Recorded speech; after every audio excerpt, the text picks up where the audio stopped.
Good evening and welcome to Doc and Sock. We're broadcasting live from right here in Jackson, Mississippi, in the heart of the Deep South, Mississippi. You know, this is ground zero, Mississippi. I don't care where you look, where you go in the world. When we think about where did the real action occur when it comes to how black folks were treated, we think of Mississippi. Martin Luther King referenced Mississippi. Mostly everybody that you talk to out there will say that Mississippi is the place that we got to invest in if we're going to change America. My Mississippi. And why has Mississippi held on to its past longer than any other state? Reluctantly, we were able to get the flag removed here just 2 years ago. And we're going to talk about how that occurred as well. As always, you know, our show is the kind of show that's going to bring you topics and conversations that you can't find anywhere else. We didn't come in here to play. We didn't come in here to make friends or to entertain you. We came in here to talk about what's really going on in our community, what's really happening to black folk. That's tremendously important to us, that we deal with the issues that should have been solved a long time ago, but we didn't solve them. The issues that should have been solved at the death and the murder of Martin Luther King, but we didn't solve that issue. The issues that should have been solved after the death of the 3 civil rights leaders, but we didn't solve it. We didn't solve it after James Meredith was shot down. We didn't solve it after Vernon Damer was killed. We didn't solve it after Fannie Lou Hamer said she's sick and tired. We have not solved the problem. And my generation has to be fully reprimanded for not having solved the problem, even though we did a gallant effort in trying to correct the deficiencies, but we didn't solve them. We made the ultimate mistake of all time, because instead of engaging in the battle, like MacArthur said, we are going to keep marching throughout the entire country until we fix this thing once and for all. We in Mississippi didn't keep marching. What we did in retrospect was hand our children off to those that had been our oppressor. And those children now have come to positions of leadership, and their leadership is lacking. Their commitment to the race is lacking. Their understanding of the solidarity that's required in our communities is lacking. They have no idea where they're headed, where they're going, and what the end looks like. I try to tell them that the bridge is out, but no one really wants to listen. And so here at We Believe, we talk about these things. Now, if you're watching us on Facebook, we want you to share these programs with your friends and families. We want you to send us stars. We want you to call in at 800-492-5186. We need your support. If you're watching us on YouTube, go on and subscribe to the program. Critically important. We're looking at the activity there each and every day, and while we're growing at a rapid rate, soon to become the leading podcast studio in the Southeast, we need your help more than ever. We need you to watch the reels. We need you to watch the shorts that we're putting on YouTube and our live videos and all of our playlists right there on YouTube. If you go to our channel, We Believe Podcasts on YouTube, and you scroll down to the playlist, you will see all of the episodes of Doc and Sock. You'll see all of the episodes of Socrates Garrett Live. You'll see all of the episodes of The Hurt Is the Same, Prove 'Em Wrong, Candid Conversations. You'll see all of the videos inside of those playlists. Many people are calling us every day now wanting access to our content because they know that we have some of the best content in the country, and we have over 3,000 videos in our archives and growing every day. Our sister Debbie out of Tennessee with SPV TV has launched Channel 98 right here in Jackson, Mississippi, and she wants We Believe's content to be a part of that great launch. And we are excited to partner with her. We are excited to put this content before millions of viewers on cable TV, Channel 98. Look for it.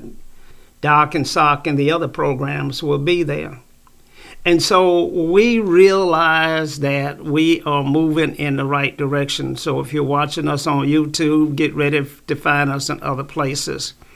Now, if you're watching us on our website, WeBelieveDigital.com, you know we're a little different. We're not a page, we're a platform. There on our platform, you'll see all of the shows that I just referenced again. We put them in multiple places so that you won't be tied down to one option. If you have your computer in front of you and you want to go to our website and watch our shows, you can do that.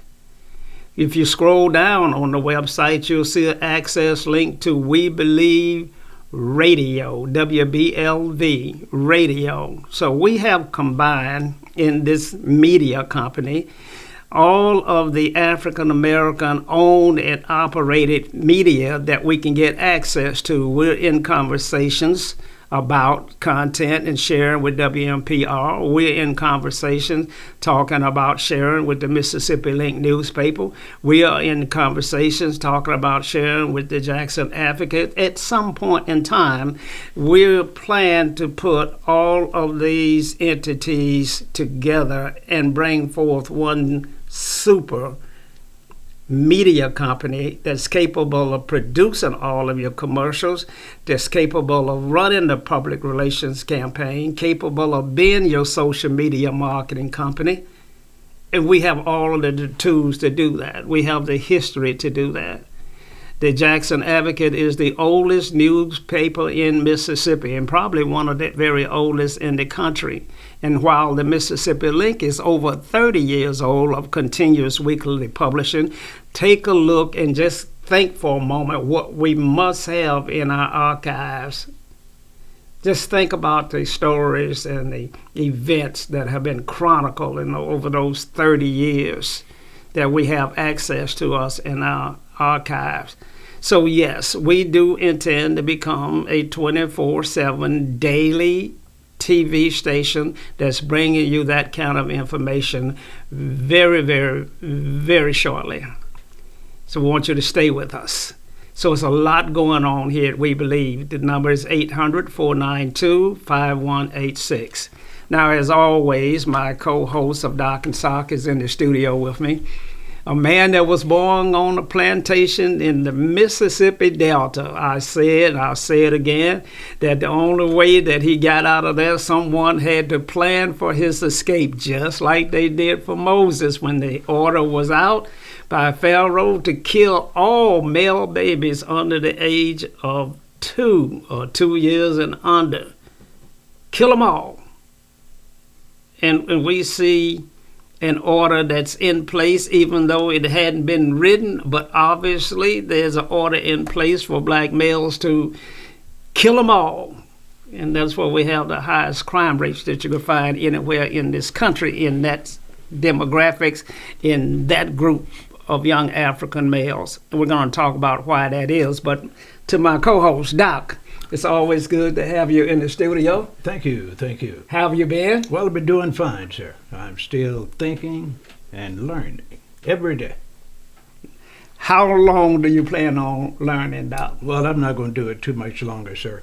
I'm going to probably try to hang in here another 25 or 30 years before I retire. And then, if I'm forced into retirement due to health reasons, I intend to work part-time, about 20 hours a week. And after that, I might then just see if I can just be a volunteer somewhere to do whatever people want me to do to help them move forward. In your volunteering, are you considering to being an organ donor? Well, I have thought about it. At one time, I had it on my driver's license. But since now, they just take your organ if they want it without you even having permission given to them through your driver's license or other means. So I might not have to worry about that. All I have to do is live and die, and they'll take it if they want it. Without your consent? Of course. They do it every day. They do it every day? In various states throughout the nation and the world. Organs are harvested. That's exactly right. And they're put on the market at a certain price. At a certain price, and to be used as training tools at a lot of these medical centers. We call them the training schools for doctors and nurses and others in many states and many nations throughout the world. Everyone knows that. You can do the research and find recent articles in 2024 where this is happening in America, in China, in Russia, all over the world, in Africa. Anywhere you go, you can find it. That has always been the case. Well, I'm sure that black people are in a group that probably does not want to give up their organs because most don't. Most don't. They believe when they get to heaven, they need to have all of their parts with them. And so they're not going to take a chance of getting there and St. Peter say, well, why are you missing a part? Well, I don't see why they would worry about it. If you get to heaven, which only a few will, I don't believe if that information is correct as in the Bible that you wouldn't have to worry about whether you had any organs or not. It's so comfortable up there, you will automatically generate new organs once you get there because you are sinless and you have been accepted into the kingdom. So therefore, you can't go up there with missing anything. It just automatically rebuild itself, in my opinion. So when I get to heaven, I'm going to be what? I'm going to be a statue. I'm going to look just like Billy D. Williams. No. You most of you all, believe it or not, sir, not going to get to heaven. But the few that do, I am of the opinion that it is going to be a psychological spirit. And that this is a lot of man-made propaganda. There has never been any proof that there is a heaven or hell. And that was by design. Heaven and hell are concepts made by man to use as an opiate to keep you halfway on track from doing too many bad things while you're alive. That's for those that fearful of going to hell. But most people in the world don't fear going to hell. They do anything they want to do or anything they can get away with and pretend that they are going to change later. And most don't. Well, we're going to give them time. We have to go to our Chicago correspondent who is on the line. Doris, are you there? Yes, I am. Well, it's certainly good to hear your voice, and it's been a while. It seems this has been a week or two since we last talked, and I know it hasn't been that long, but it's always good to have you join this program. You add so much to it. But tell our viewers a little bit about who you are so they'll know who's talking to them. Well, as I say every time I'm on here, I'm a Jacksonian. Jackson is my home. I grew up there. That's where I got my foundation. That's where my philosophy and my ideology was developed. And Jackson is still dear to my heart. I want to see changes made in Jackson. I want Jackson, and I think it's really possible I want Jackson to become the model city, model black city in America. And I think we can do that, but I think we better get busy because we're losing every day. But I think it's possible if we put forth the kind of effort and commitment that we need to make to Jackson, to make it the Jackson that I grew up in. So that's what I look forward to. Well, let's That's one get of my back into wishes. our program. Now, we had Dennis Damer on our program, and I just can't let it go. We're getting comments all of the time about people that they're proud to be in that Kedley settlement down there in the Hattiesburg area.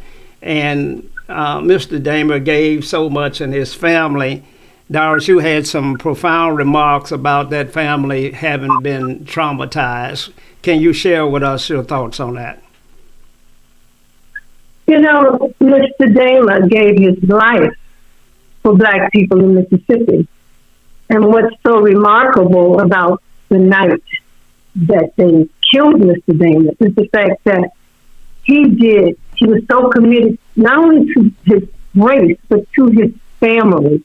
And what he went through to save his family that night, that is so commendable.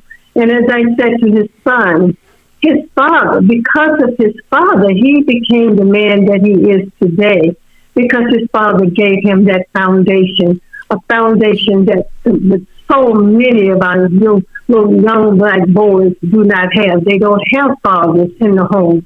And black boys, as well as black girls, they need fathers. You cannot replace that black man in the family. When you take the black man out of the family, you destroy the family. As he said, the breadwinner was gone when they killed his father. Not only was the breadwinner gone, but his mother lost her soulmate.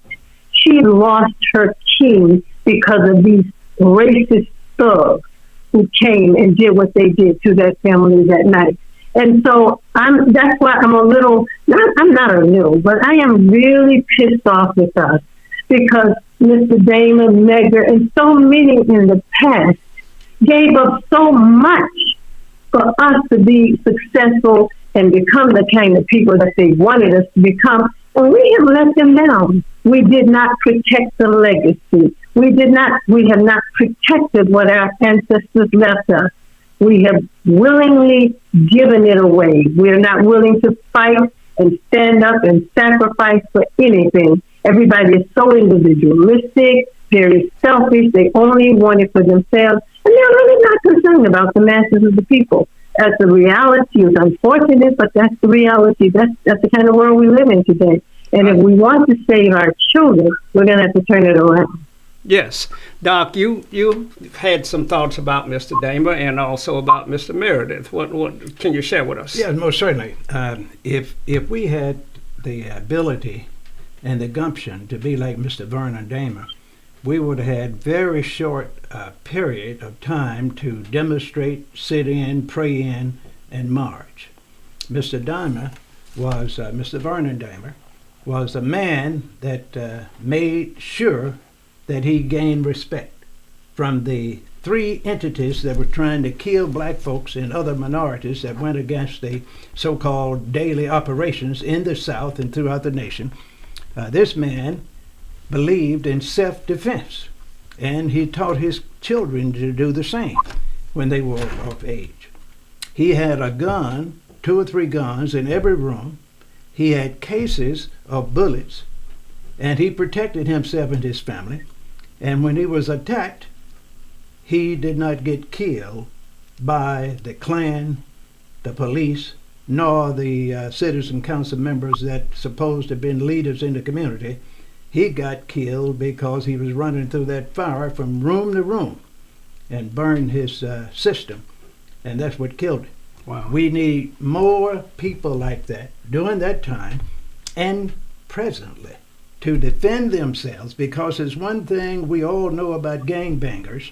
When you give them the same thing they give you, they're going to resist, they're going to stop and leave you alone.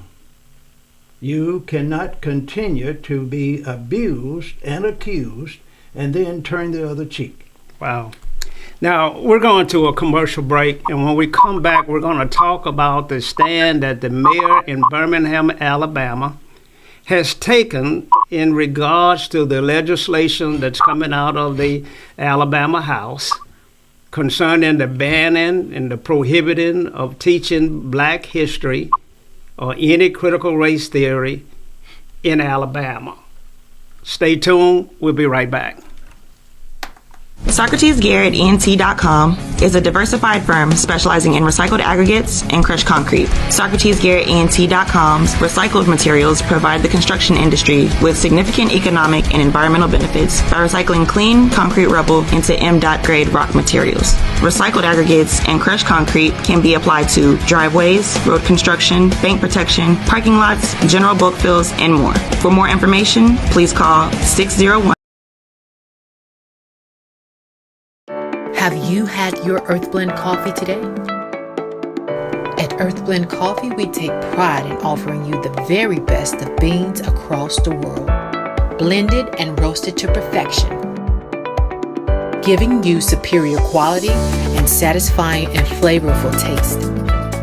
Experience the world in one cup with Earthblend Coffee. To order, visit earthblendcoffee.co now.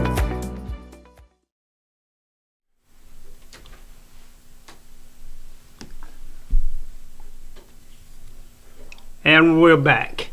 So we said that we were going to be talking about, the legislation that's come out of the Alabama State House. Now, I'd like to read a statement that Doris penned for us on this event. Doris, I have taken the liberty to reprint your statement, and I'd like to read it, or if you have it there, you can read it. What statement? The one that I texted you? You want me to read it? Yeah, you read it because I don't have it before me. Okay. The question is Randall Woodfin, the mayor who said he didn't have to do anything for black people. That's a question. I don't know if he said that or not, but we're going to talk about that. Doris penned this, and so she'll defend it. However, she writes, I do agree with him calling for a boycott if the Republicans push this legislation, SB 129. On another note, I have a serious problem with us continuing to use the words diversity, people of color, equity, inclusion, etc. They are not talking about black people. Those are code words for other ethnic and racial groups to benefit from what we have fought for in this country. She goes on to say, we must demand that we are put into a special category. These people are not on equal par with us. They came here on their own. They did not come here with chains on their necks and feet, chains on their necks and feet in the bows of ships. To allow this so-called new generation to use the same approach in demanding what we have never gotten is an insult to the ancestors and a recipe for the same old rhetoric going forward, which means no future for our children. We must start anew. How do we do that? By defining our own narrative. If not, we are wasting our time. Doc, it's a lot in that reading. Well, it is, but the good news is she is 100% correct. She is 100% correct. Every word. Well, let's take the beginning of it. The legislation in Alabama which bans the teaching of black history and critical race theory is the same thing we saw in Mississippi.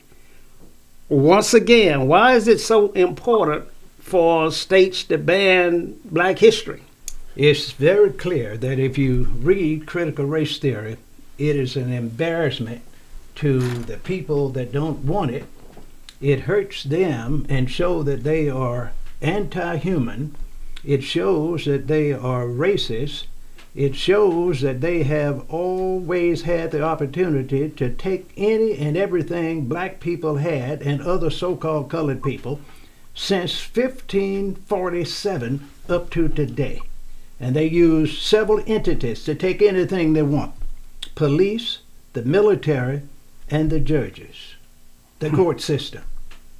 They do this, have always done it, and they do not want that to be exposed. There are two other words that's associated with critical race theory, and that's systemic and institutional racism. They all go very closely.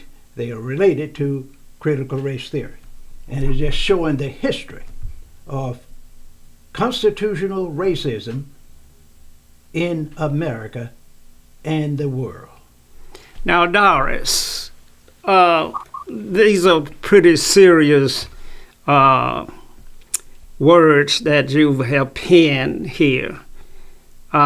You have a serious problem with words like diversity, people of color, equity, inclusion, those words that it seems that we've always fought for, and why are you having a problem with them? Because when we use those terminologies today, when the power structure uses those terminologies today, they're not talking about us. I was called colored when I was coming up. We were called colored. They're not talking about black people now.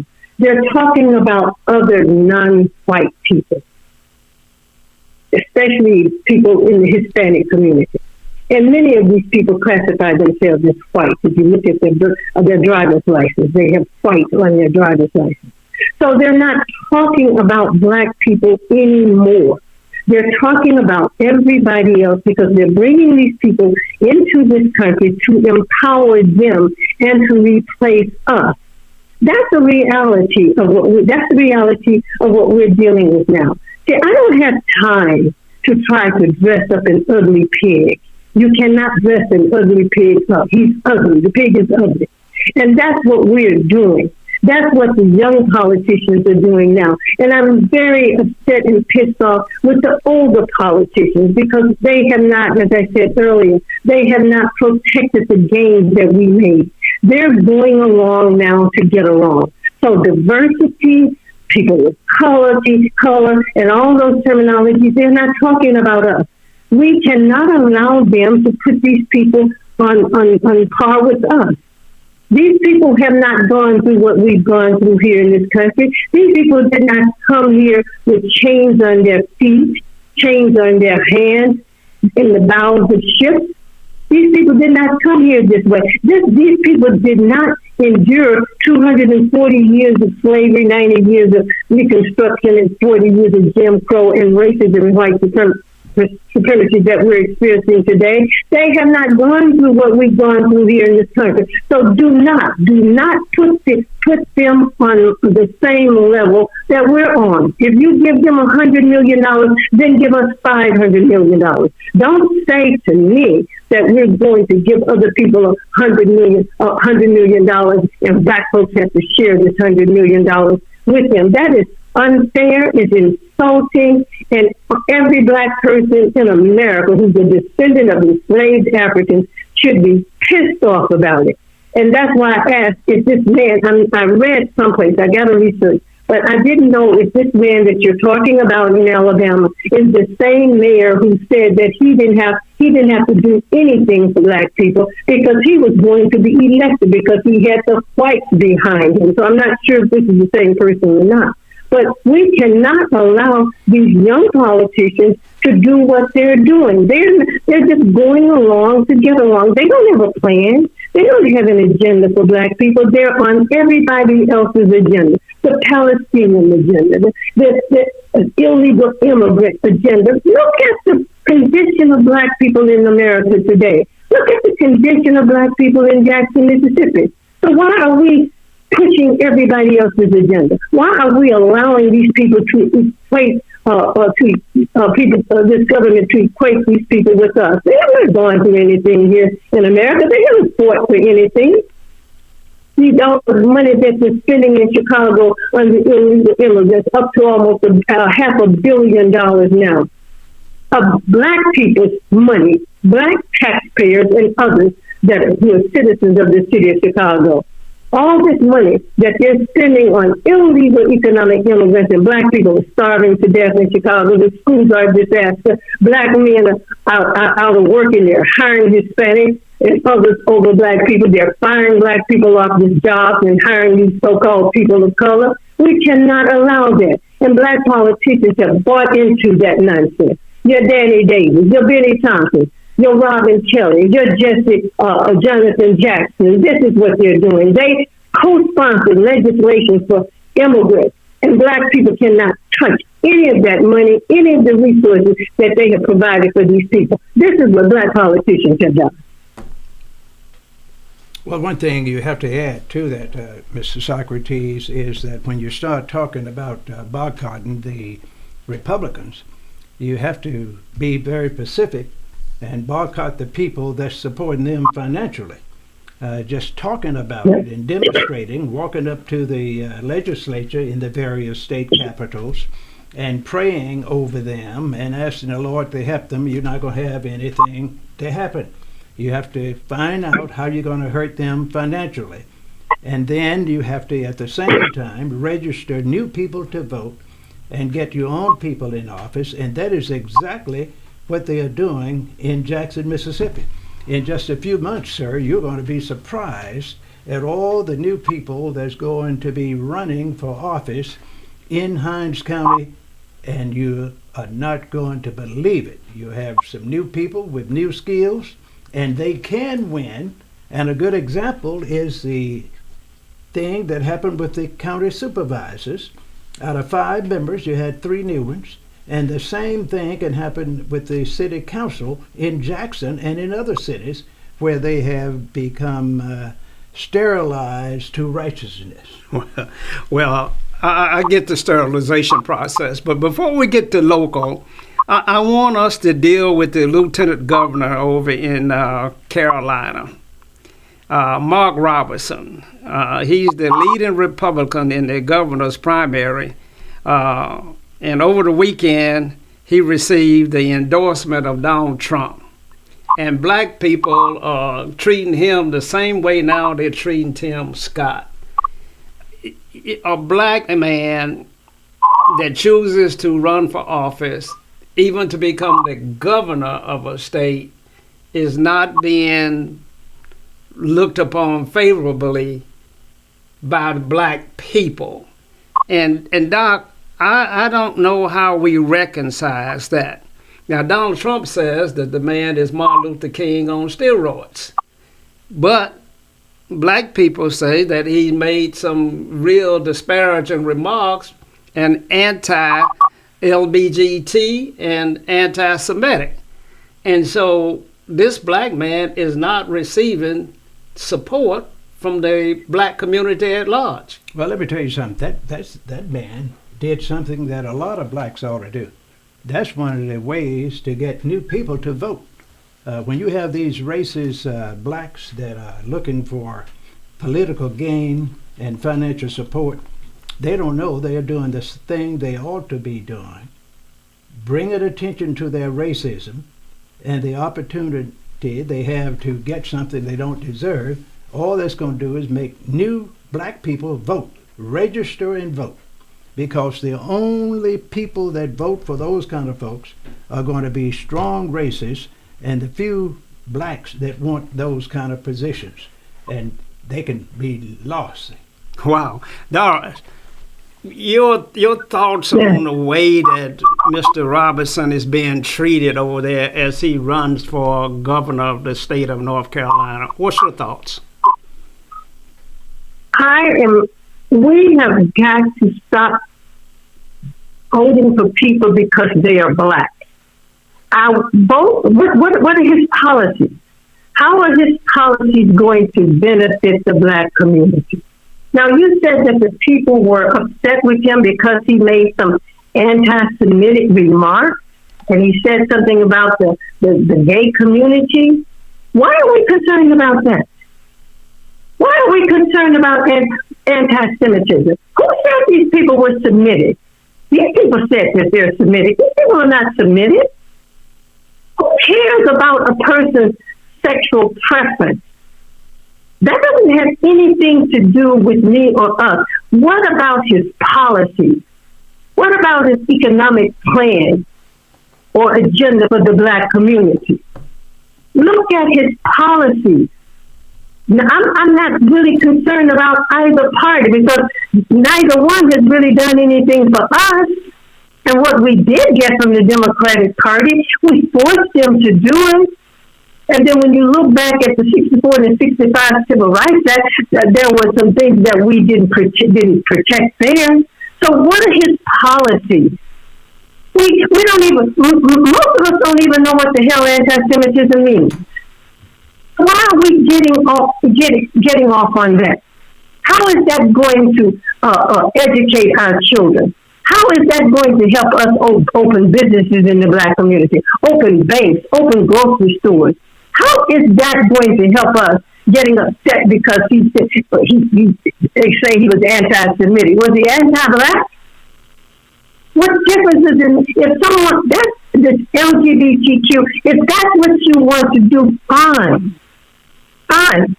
If that's your sexual preference, fine. It doesn't have anything to do with us not having a grocery store in the Black community in Jackson, Mississippi, or Chicago for that matter. Policy, not personality. And we can no longer vote for Black people because they're Black. Brandon Johnson is a clear example of that in Chicago. We have seriously regretted that decision. And that's how he got in, because he's a Black man that has completely turned on the Black community in Chicago. Policy, not personality.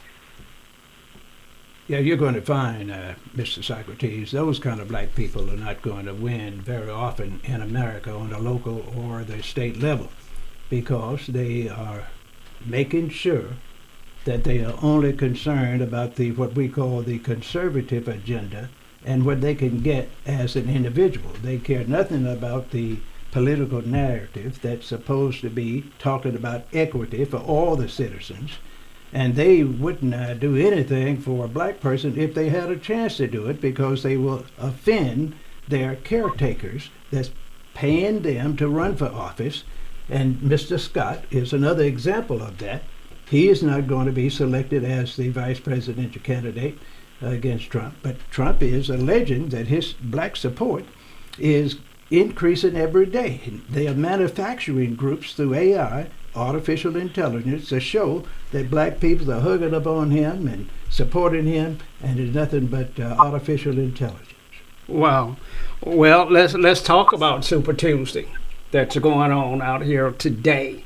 You know, this is Super Tuesday. A lot of the delegates and the candidates will win this evening and become the nominee of that particular party. Now, Nikki Haley and Donald Trump are the two front runners over in the Republican Party, but I don't think Nikki Haley has won a single state.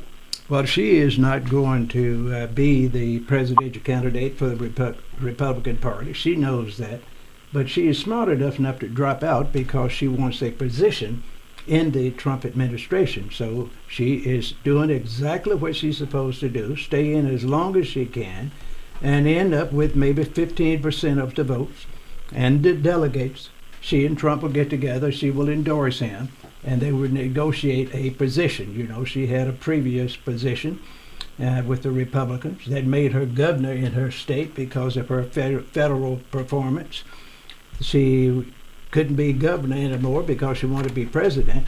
So she's looking for a bigger and better job with national and international importance. Wow. So she is being very smart. But the Scott guy didn't make that move. He is skinning and grinning behind the president, the former president, And I can assure you he will not be the candidate as vice president. Wow. Doris, what does Super Tuesday mean to black people throughout this country? Anything?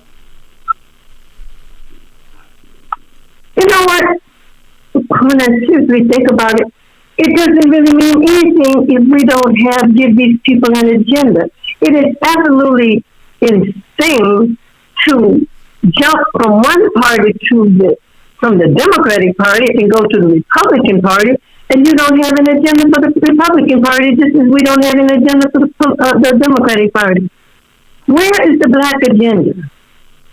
Where is the plan for us? Because all these other people, these other ethnic groups, they have a plan for their people. Where is our plan? And that's what's so frustrating to me. We don't have a plan for our people, for the black community around in this country. We're all over the place. We're on everybody's agenda but our own. And look at our condition. These people who are coming into this country, they're coming here to advance themselves politically, economically, educationally, and any other way that they can do it, and to remove us out of the way. And we're not even protecting what we still have. We are allowing these politicians to not represent us. And I think I called and left you a message yesterday because I was so upset with the Vice President of the United States. You have a luncheon for HBCU students at your house, and you are there playing Sexy Red. Sexy Red. Young people know who I'm talking about. Sexy Red, someone who's very degrading when it comes to the anatomy of the black woman's body. So she's replacing Cardi B and Megan Thee Stallion and all these other disgusting, disrespectful women who make their money calling black women bitches and whores and degrading black men. But this is what the Vice President of the United States of America would do. I bet you she wasn't there talking about policy. She wouldn't invite Asians or white students or Hispanic students to her house and play that and have that kind of nonsense going on. If my granddaughter had been there, I would have gotten a switch and beat her behind, like my grandmother would have said to me. How dare she be so disrespectful?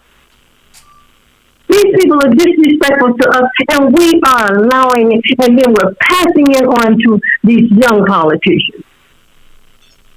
And then we want to come down on the little brother and sister, the little young boy or girl who's out there in the streets doing all this nonsense that they're doing. Because we're not teaching anyone. We're not setting examples. We have got to deal with this culture that's going on in our communities around this country that's destructive. These children deserve more from us. They deserve better examples from us. And we have not been setting these examples the last few years. Okay, well, I tell you, we got a lot of work to do.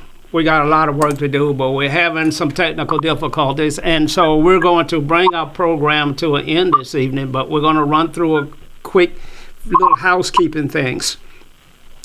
One, there is a garbage contract that we have fought so hard for over the years to try and get a stronghold that Waste Management had in the city of Jackson. They had that contract for over 35 years, hundreds of millions of dollars that the citizens of Jackson were paying for garbage collection. And we finally got an African-American firm the opportunity to pick up the garbage.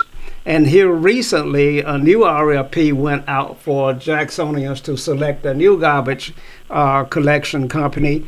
And there was a local firm, NCS, with one of the gentlemen that's a really stand-up guy in our community. He's been here for over 40 years doing outstanding work in the community. And he was fortunate enough and strong enough to put in a proposal to pick up Jackson's garbage. And here recently, the mayor has announced that he is going to stay or recommend Richards Disposal Services, a black firm, but out of Louisiana. Now, in my world, local trumps everything because this is the economy. This is where we live. This is where we pay taxes. This is where we work. This is where our children go to school. Local trumps everything in my world, Dr. Henderson. Why is it that we're having a hard time getting this right? Well, it's not a hard time getting it right. The people that are making the decisions are totally in charge. And the opposition know that, and the opposition want to do something to counter what the mayor want because of their special interests. If you look at these garbage contracts and any contracts, there are a lot of side jobs and other consultations that's attached to a contract, and individuals can get those contracts with a good salary, $200,000 or $300,000, and usually those people are closely related to the person that is endorsing the contract. Now, you will find the city council already said they are not going to want to support anything produced by the mayor. They want to take whatever proposal he has to the citizens. That's too late. You know, they should have done that several months ago. They knew the contract was ended. That should be dead set now with the vote already internalized through their private meetings, and they just ought to have this thing resolved even before it's announced. So Doris, the state has put forth a bill to take the water from Jackson and create a water authority that has a board that governs the Jackson's water, that 9-member board, and 5 of those members are appointed by the governor, and 4 of those members are appointed by the lieutenant governor, and the city of Jackson does not have one representative on this proposed board. What is your thought about that, Doris?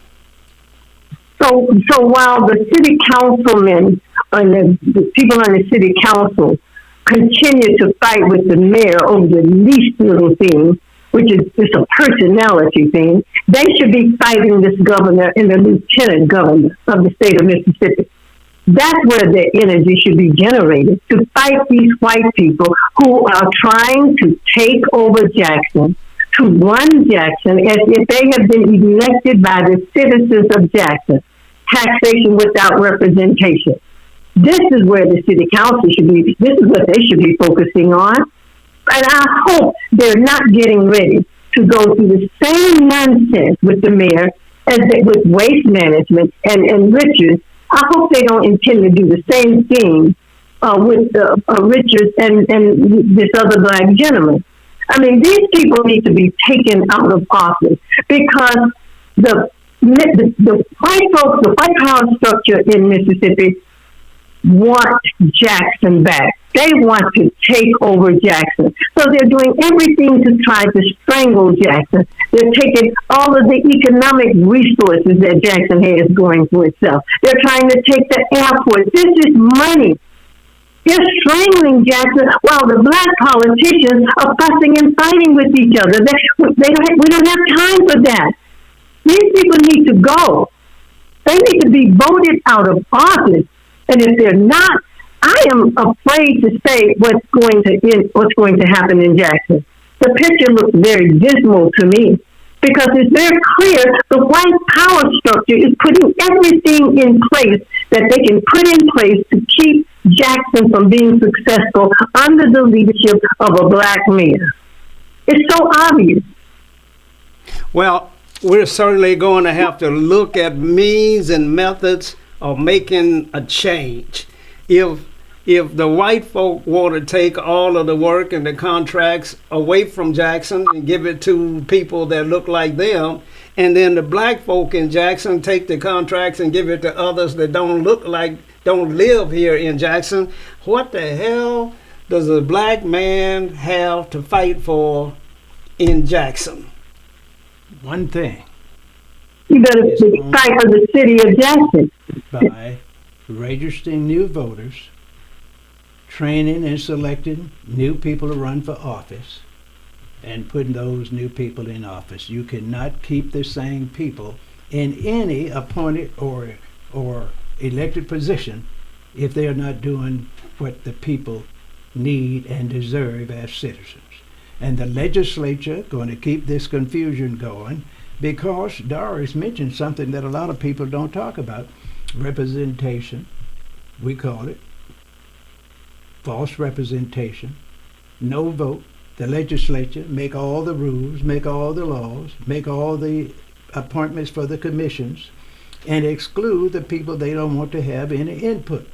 And that is legal even if the black people or any people in the community file a suit against them. It's going to take 5 or 10 years before they resolve. Of course, they're going to appeal and go on to the Supreme Court. I've been telling people that for years. And while it's in the court system, they're going to be ruling until they find out they're legally wrong. And by that time, the black folks are going to be out of the Hinds County politics, out of Hinds County economic development, in position only. They won't even have the positions then. They will be relocated to the urban and rural ghettos. And I've been talking about this for the last 10 years. It's happening just as it is in my outline and the research we put together over 10 years ago. Wow, doesn't look good. Doesn't look good for us here. We are out of time. We're going to deal with these issues. We're going to come on Thursday and we're going to talk about who we recommend, who the candidates are, who are the new people that Doc's always talking about that we got to put in office. We're going to put forth a slate of candidates and we're going to support and encourage and endorse change. Change that puts, number one, your priority is that we will make sure that Jackson is for Jacksonians. That Jackson is for Jacksonians. That should be a no-brainer. And then any opportunities that arise that are greater than what Jacksonians could have, then they have to be a mandatory joint venture. A mandatory joint venture with the firm that comes in here must have a minority partner. And I'm not talking about some subcontract for you to go sit in a corner and be window dressing or eye candy. I'm talking about 35, 45, 50% of the contract and doing 50% of the work, so that you grow, and then the next time around you're able to be that prime contractor. So either we do it Jacksonians first, local first. If we can't get local first, then we go mandatory joint venture. Mandatory joint venture second. If we can't get that, then we start the process over. And that's how they do it in other cities until they don't make a big fuss about it. They don't really say anything about it. They just start the process over until somebody gets the message. Somebody understands that if you're going to come in here and do business, you're going to have a minority partner, and they are going to be a substantial partner that will do their portion of the work. Doc, we're going to deal with that come Thursday. We're going to name names. We're going to put forth a slate of candidates. We're going to recruit, endorse, support, solicit. We're going to do all of those things necessary to make the change that we want to see. Now, that's coming this coming Thursday. We're out of time, so I'd like for you and Doris to do your closing comments. Well, I just want people to know that we appreciate them listening to the show and viewing it on social media platforms. We find that a lot of things going on, Mrs. Socrates, and we are getting invitations throughout the area. I have 3 right now. And folks, if you want a speaker for your church, school, family reunion, or your community organization, you call us at 601-201-1957, or you call us at 1-800-492-5186, and we'll come to your place of business or institution and give you the real news about what's going on and solutions that you can use to get yourself into a position where you're a real citizen. Doris, your final comments. Well, I would say to the citizens of Jackson, do not leave, excuse me, do not leave Jackson. Do not allow the power structure to come in, the white power structure, to come in and take over Jackson. And whatever contracts people have, Jackson is 85% black. 85% of those contracts should go to black people. Do not leave the land. They're trying to frustrate you so that you will get so tired and leave the land, and they will come back in and take it over. And you move to these little suburban areas, these little country areas where you have no power. You have 85% of people in Jackson are black. You have power.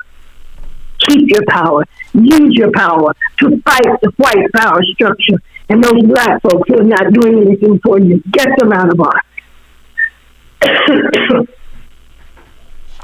Well, you heard it on We Believe. The kinds of conversations and dialogue that goes on here, you won't find anywhere else. We'd love for you to join our program. We see your chats and your comments. We appreciate those. We respond to as many as we possibly can. And until Thursday, when we start to deal with some of these issues head on, we want you to stay safe and good night.